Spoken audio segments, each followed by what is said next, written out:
Welcome back, everyone, to UConn 4-H Find Your Voice.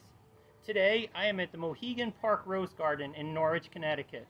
As I stand here with my flowered shirt on, we are going to focus on our Zen garden activity today.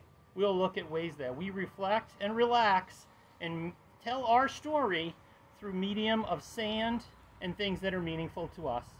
Join me now as we head over to the Idea Lab, and I'm going to show you how we do today's activity. Well, I made it back from the Rose Garden, everyone. We're back in the Idea Lab, and this week we're going to be focusing on Lesson 4, Zen Garden. Make sure to take out your Lesson 4 kit. Here's what's in the kit, and here's what you're going to need.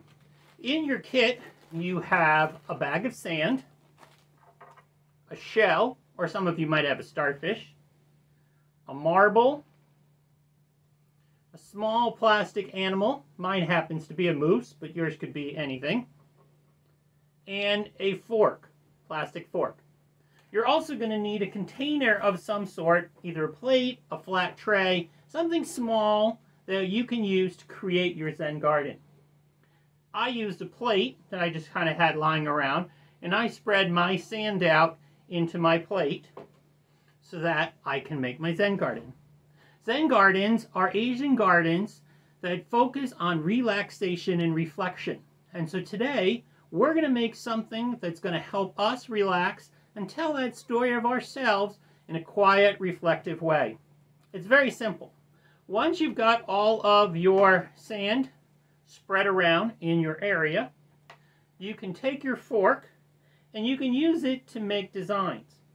The neat thing about Zen gardens is that they tell different stories based on the mood of the person, and you can change the story based on how you're feeling by just moving the objects.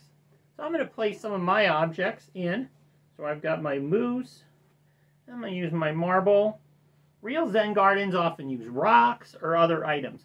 I have a few other things that I have lying around the house that I like in my story, so I'm going to incorporate them today. I have my little rubber ducky that we'll put into my Zen garden, and my little aardvark toy, which I'm also going to incorporate somewhere in there. And now by placing them all, I can take my fork, add a few more little lines, move some dirt, move some of my sand around. Now I'll throw my shell in too. And there you have it. My aardvark fell over, but I'm going to fix him. Oops. He doesn't want to stay up very well. There you have is my Zen garden. What will your Zen garden look like?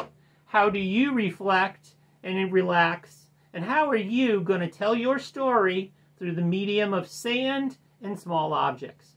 Good luck, enjoy the activity, and I can't wait to see you next time.